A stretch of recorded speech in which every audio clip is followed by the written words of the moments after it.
बाबाजींनी सांगितलं विधी हा माझा आत्मा आहे. तर आपल्या आत्म्याला कसं जपतो आपण? थंडीचे कपडे गुंडाळून गंडळून प्रथम पहिल्यांदा काय म्हणतात, असं पहिलं आपण कपड्यावरती प्रेम करतो. पण एकदा मात्र जर समजा एखादं लागलं भागलं तर मग कपड्यावर नाही प्रेम करत, मग कपडा फाडून आणि मग मात्र त्या दुःखावर गुंडळतो. बरं, तसं विधीच्या पुस्तकाला सुद्धा तसं जपलं पाहिजे का? आपले तेलाचे हात नाही लागले पाहिजे. काही विधीचे पुस्तक तेलाने खराब होऊन जाते.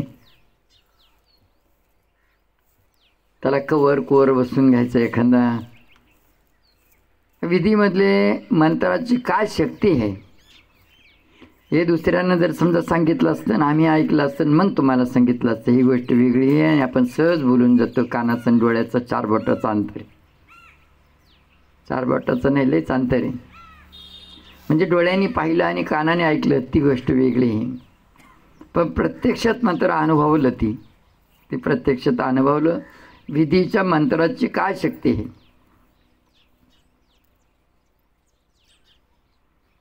जो घेईल त्रिकाळ विधी सकाळ दुपार आणि संध्याकाळ, जो घेईल त्रिकाळ विधी त्याशीने दुःख दारिद्र्य कधी. ज्याच्या मुखी विधी जाणं तोची खरा पुण्यवान, ज्याच्या मुखी विधी जाणं तोची खरा भाग्यवान. ज्याच्याकडे पैसा आहे तोच सोनं घेईल, ज्याच्याकडे पैसा आहे तोच सोनं घेईल. ज्याच्याकडे पुण्य आहे ना तोच या विधीचा महिमा पाहिजे. तो विधीचं वर्णन एवढं मोठं केलं. आज आपण सगळे मात्र ह्या ठिकाणी सकोर क्षत्रिय आणि महामृत्युंजय महादेवाच्या सानिध्यामध्ये जपतप अनुष्ठान करतायत. हे मत भाग्य काहीतरी मात्र तुका म्हणे होता ठेवा तुका म्हणे होता ठेवा तो या भावात सापडला. आपलं काहीतरी पूर्वीचं पुण्य होतं म्हणून मात्र आपल्याला हे सापडलं आहे. काहीचा हा योगायोग आला नाही ते सगळ्याचं नशीब. म्हणून मात्र विधीचा महिमा एक अनुभवातून तुम्हाला सांगणार. प्रत्यक्ष अनुभव मात्र काय नुसतं विधीचं दर्शन घेतलं, तुम्ही विधीचा आदर केला ना, आपल्या कपड्याला डाग पडू नये असं जर जसं जपतो ना आपण, तशा पद्धतीनं विधीच्या पुस्तकाला डाग पडू नये असं जपा. तर आम्ही जेव्हा शाळेत होतो ना त्या टायमाची गोष्ट सांगतो तुम्हाला. प्रत्यक्ष अनुभव तिथं जेव्हा आम्ही शाळेत होतो 3 जण, एका शिक्षकाने आम्हाला शाळेत नेलं होतं. तिथं आता त्यांच्याच रूममध्ये राहायचं. कधी कधी आम्ही घरची आठवण आली का रडायचं. ते आम्हाला जेवू घालायचे त्यांच्या हातानं स्वयंपाक बनवून, आमचे डोळे पुसायचे कधी कधी. या पद्धतीनं असं हे करता करता नेमकं 15 दिवसाचा बाबाजींचा प्रोग्राम होता. आपले मोठे बाबाजी, त्यांचा 15 दिवसाचा प्रोग्राम म्हणजे एका दिवशी 4-4 प्रोग्राम करायचे. एका दिवशी 4-4 प्रोग्राम. तर सकाळी 9 वाजता एका ठिकाणी प्रोग्राम असला की तो 11 वाजेपर्यंत चालायचा. 11 साडे 11. पुन्हा दुसऱ्या ठिकाणी मात्र 12-12:30 नंतर दुसऱ्या ठिकाणी एक प्रोग्राम व्हायचा. तो 2-2:30-3 वाजेपर्यंत चालायचा. पुन्हा तिसऱ्या ठिकाणचा प्रोग्राम राहायचा 3-3:30-4ला मात्र मिरवणूक राहायची. पुन्हा सायंकाळपर्यंत तिकडं. पुन्हा संध्याकाळी मात्र मुक्कामाच्या ठिकाणी प्रोग्राम राहायचे. असे मात्र त्यांच्याले एका दिवशी 4-4 प्रोग्राम राहायचे. तर आम्ही 12 दिवसाचा प्रोग्राम संपला आणि 13व्या दिवशी आम्ही ओझरला आलो. ओझर मी आता एका दिवशी 4-4 प्रोग्राम करायचे. म्हणजे बाबाजींचा खटोटोप असा होता की ते गाडीतून पालखी उतरायची, मग त्या रूममधून पालखीमध्ये बसायचे आणि मग मात्र ते मिरवणूक निघायची. ते लई ना आता ते पालखीत काढायची, उतरायचं, चढायचं म्हणल्यानंतर ते बाबाजी म्हणतात राहू दे हे कुठं नका करू, ते भोंग तिकडं अटकून द्या. तिकडं मिळूनच बोलतो. मग ते दरवाजा खोलून द्यायचा आणि ते भोंग राहायचं असं ते प्याल्याचं ते अटकून द्यायचं आणि मधूनच प्रवचन करायचे सरकून थोडंसं. लोकांना असं बसवायचे, गाडीच्या फाटकातच बसून राहायचे. हां असं तर तिकडं बाबाजी उतरलेच नाही. आणि आमच्याबरोबर जो होता ना त्या मुलाचं आपला असं पट्ट्यापट्ट्याचं शर्ट पट्ट्यापट्टीची पॅन्ट आणि नेमकंच ते आता ते गाडीचं फाळूक धरलं का कोणी वर चढू देत नव्हतं. फाळकावरून वर चढलं म्हणजे ते तिथं जागा धरून घ्यायचं. त्याच्यापेक्षा फाळकात राहिलं. आता गाडी होती अशी मोठी टपाची, इकडून बाजूनं म्हणलं का मेंढरं खोडल्यासारखं. हां, फाळकामध्ये बसलं का मग बाहेरचं सगळं दिसायचं. त्याच्यामुळं ते फाळकं धरलं का चढू देत नव्हते. म्हणून हे लगेच ते आपला गाडी चालू झाली आणि त्या गाडीच्या पक्कीमांच्या टायरवरून तर मडगार्ड्यावरून वर चढलं. फाळकाला लटकलं ते वरती त्याला असं इकडून चढतं, इकडून आलं, इकडून पुन्हा फाळकावर गेलं, तिकडून वरून. आता त्याला काही ताडपत्री नव्हती, असं वरून जावं असं वाटलं त्याला. पण तेवढ्यात गाडी ढळली आणि पोलिसांनी त्याला खाली ओढून घेतलं. आता पोलिसांनी खाली ओढून घेतलं आणि गाडी ढळून गेली. आता त्याच्याकडं ड्रेसही नाही तसा, पट्ट्याचा शर्ट, पट्ट्याची पॅन्ट. पोलिसांनी ताब्यात घेतलं. 3 दिवस राहिले होते. म्हणजे आम्ही जवळजवळ 13व्या दिवशी तिथं आलो आणि 13व्या दिवशी तिथला कार्यक्रम करून बाकीचे कार्यक्रम करत वेरूळला जाणार होतो. पोलिसांनी ताब्यात घेतलं. पोलीस म्हणले तू खरंच सांग कुठला आहे. आता तो म्हणायचा बाबाच्या शाळेतला, पण बाबाच्या शाळेतला ड्रेसही नाही तुझ्याकडं. तर बाबाच्या शाळेतला कसं काय तू नेमकं. आता त्याने जर सांगितलं असतं मी अमक्या गावचा आहे म्हणून तर पोलिसांनी त्याला तिथे पोचून दिलं असतं. पण आईवडिलांनी ठोकलं असतं निबार धरून, म्हणजे तुला शाळेत पाठवलं होतं का फिरायला पाठवलं होतं. त्याच्यामुळं तो बाबाच्या शाळेतलं नाव सांगायचं. मग असं आता इकडं ते मास्तर इतकं रागवायचे आम्हाला खूप धरून सटकायचे धरून ते. आता त्यांनी आम्हाला विचारलं म्हणजे मनोहर कुठं गेला. म्हणलं आता काय सांगू, आता मनोहर कुठं गेला. याला जर सांगितलं बा का तो काही सापडलाच नाही.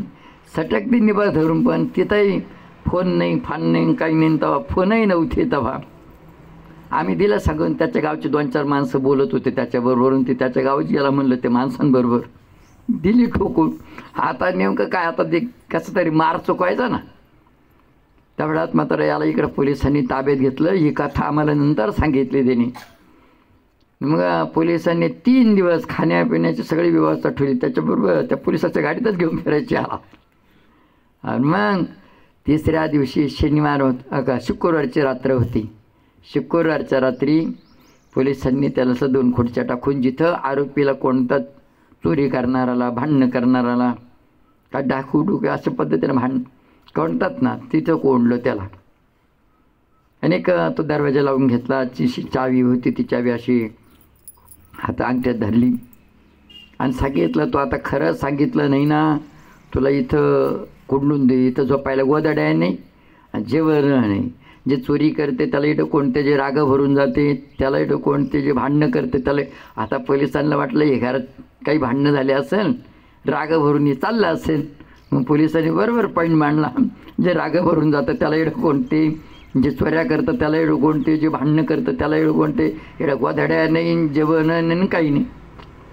असं म्हणून ही चावी आता इकडचा दरवाजा तर बंद आहे, इकडच्या दरवाजाची चावी आमच्याकडं. आता ह्या मधल्या दरवाजाने आम्ही निघून जाऊ आणि तुला इथंच ठेवू जट्ट. तो खरं सांगा आता नेमकं कुठला आहे. शुक्रवारची रात्र होती. त्या टायमाला आता त्याला असं विचारलं तर तो म्हणला आता खरं सांगायचं म्हणजे आता नेमकं काय सांगावं बा. आता ते म्हणलं बाबाच्या शाळेतलं आहे. तर मग बाबाच्या शाळेत शिकला काय ते सांग. आता बाबाच्या शाळेत शिकला काय म्हणजे आता काय बे एक बे म्हणावा का 12 खडी म्हणावा का 1-2 म्हणावा का, आता काय सांगावं काय आता नेमकं. पण असं म्हणले कसं काय कळलं ना आता ते. मग त्याने हात जोडले. हे पुन्हा म्हणायचे का आता जर तू नाही सांगितलं का समजून घ्यायचं का तू चोरी केली, समजून घ्यायचं का तू भांडणं केलं आणि राग भरून चालला होता. बाबाच्या शाळेतला नाही, कारण की तुझ्याकडे ड्रेसही नाही. बाबाच्या शाळेत काय शिकला तेही तुला येत नाही. याचा अर्थ तू राग भरूनच चालला असेल. आता त्यांनी मात्र हात जोडले. एका डोळ्यातून 2-2 धारा, एका डोळ्यातून 2-2 धारा. बाबाच्या शाळेतला तर मग शिकला काय सांग, शिकला काय सांग. असं म्हणताना त्यांनी बाबाजींचं स्मरण केलं. बाबाजींचं स्मरण केलं आणि विधीची सुरुवात केली. फक्त मंत्र म्हणला, ओम मृत्युंजयाय रुद्राय नीलकंठाय शांभवे अमृतेशाय शर्वाय महादेवाय ते नमा, म्हणजे त्या महादेवाला नमस्कार केला. चावी अशा पद्धतीने अंगठ्यात होती त्यांच्याला. कुलपाला चावी न लावताना कुलूप खाली गळून पडलं डायरेक्ट आणि दरवाजा खुला झाला. त्यांनी तसंच गाडीत टाकलं आणि सकाळच्या टायमाला, सकाळची शाळा होती शनिवारी, आम्हाला चांगलं आठवतं ते. सकाळची शाळा होती, अशी वेळ असेल ती, अशा वेळेला मात्र ते पोलीस त्याला गाडीत टाकून घेऊन आले. आणि नेमकं काही काही मात्र नाश्ता करून आले, काही नाही ताटं ठेवले, ग्राउंडवर आले, काही काही येत होते, काही शिक्षक आले ऑफिसमध्ये बसले, काही शिक्षक येत होते. आता पोलीस गाडी पाहिल्यावर पोलीस निबार ठोकीते धरून, एवढंच माहिती होतं आम्हाला, पण ते कामून ठोकीते हे माहीत नव्हतं. पोलीस गाडी पाहिल्या आम्ही सगळे पळत पळत वरती गेलो आणि ते जिनवून पाहत होतो हे पोलीस काय करते. तेवढ्यात आमचा हा इदूशक उतरला आणि त्याच्यातून ते पोलिसाने हात धरेल त्याचा, हात गेला काटा फुटून. आणखी मला याला का चोरी केली काय, या पोलिसांनी डायरेक्ट धरून आणलं याला इकडं. तेवढ्यात मात्र ते पोलिसाने त्याचा हात धरेल, शिक्षक येत होते तिकडून, त्या शिक्षकांना सांगितलं, म्हणे हा मृत्युंजय मंत्र म्हणला, म्हणे कुठला मंत्र आहे हा, त्याला मृत्युंजय येईना. मग त्याच्यातलं एक मुलगा आलं पळत पळत वरती, आमच्या सगळ्यांच्या पेट्यावरती राहत होत्या, खाली म्हणजे वर्ग होते आणि वरती. तर एक मुला वरती पळत आला, आम्ही मात्र पळत पळत गेलो, त्याला जिन्यातच अडवलं. सांग नेमकं ते काय म्हणले, तुझी इकडे काम पळत आला. मग ते काय थांब ना, ते पोलिसांनी ते सांगितलं पुस्तक विधीचं पुस्तक सांगितलं पोलिसांनी, तर विधीचं पुस्तक घेऊन गेलं. मला हे नेमकं करते काय या विधीच्या पुस्तकाला, घेऊन गेले त्यांनी ते विधीचं पुस्तक उघडून दाखवलं. हा इथं मृत्युंजय मंत्र आहे. मग हा मृत्युंजय मंत्र, पण मग ह्या पुस्तकाचे सुरात कुठून नाही, मग त्यांनी सांगितलं सुरातच या मंत्रापासून. मग विचार केला त्यांनी का पहिलाच मंत्र जर एवढा पॉवरफुल असेल तर विधी किती पॉवरफुल असेल, विधी किती पॉवरफुल असेल. म्हणजे सांगायचं तात्पर्य हे, विधीमध्ये तुम्ही पहिल्या पानापासून ज्यांना वाचता येतं ना त्यांनी वाचा. पहिला एक मुद्दा आहे, बाबाजींचं मुखातलं वाक्य आहे त्याच्यातलं, त्याच्यामध्ये विधीने मरणप्राय झालेले लोकसुद्धा जिवंत झाले बरं विधीमध्ये, मृत संजीवनी त्याच्यामध्ये विधी. त्या म्हणून म्हटले जे जो गेल तरी काल विधी त्याची दुःख दारिद्र्य कधी. आणि एक म्हणून तिचे 4 प्रहर आहे. पहले प्रहर में सब कोई जागे, दूसरे प्रहर में भोगी. पहले प्रहर में सब कोई जागे, दूसरे प्रहर में भोगी, तिसरे प्रहर में तस्कर जागे, चौथे प्रहर में योगी. पहिल्या प्रहरात सगळे जागे राहतात, दुसऱ्या प्रहरामध्ये संसारी व्यक्ती जागे राहतात, तिसऱ्या प्रहरामध्ये चोर लोक जागे राहतात आणि चौथ्या प्रहरात योगी लोक जागे राहते. ऋषी मुनी देवी देवता हे सगळे जागे राहते. म्हणून मात्र आपण पहिल्या प्रहरात सगळे जागे राहते त्या नाही. हां, आम्ही अभ्यास करताना सुद्धा सांगतो की तुम्ही अभ्यास करताना जर खरोखर कोणाला न्यायाधीश बनायचं असेल, कोणाला वकील बनायचं असेल, हा कार्यक्रम लावी चालू आहे बरं का, घर बसल्या पाहू राहिले सगळे तिकडं. हां, बाबाजी भक्त शिवटेकडी म्हणून ह्या चॅनलला. म्हणून अशा पद्धतीनं मात्र एक तर अभ्यास करताना मात्र रात्री कवा नाही, ज्याला न्यायाधीश बनायचं, ज्याला वकील बनायचं, ज्याला काहीतरी मोठं साहेब बनायचं ना, क्लास 1 ऑफिसर, त्यांनी मात्र कलेक्टर बनायचं, त्यांनी पहाटे पहाटे अभ्यास करायचा. पहाटे पहाटे पहा बरं तुम्ही मात्र पहाटे पहाटे जे अभ्यास करतील तो अभ्यास त्यांच्या लक्षात राहील. निश्चित मात्र काहीतरी भविष्यामध्ये बनतील ते. आणि आताच आपली तर सकाळी तर साखर झोप राहते, सकाळी साखर झोप राहते. म्हणून बाबाजी सतत सांगायचे, सूर्यनारायण उगल्यानंतर जो उठन ना त्याची विधी पूजा आरती जप तप हे मात्र सफल होत नाही. आणि एक आल्या आयुष्यामध्ये, आपल्या आल्या आयुष्यामध्ये आपण 33 कोटी देवांची सेवा केली पाहिजे, तर आपल्या जीवनाचा उद्धार आहे. 33 कोटी देवांची सेवा केली ना, समजायचं का मात्र आपण देवाला ओळखलं आणि देवाने आपल्याला ओळखलं,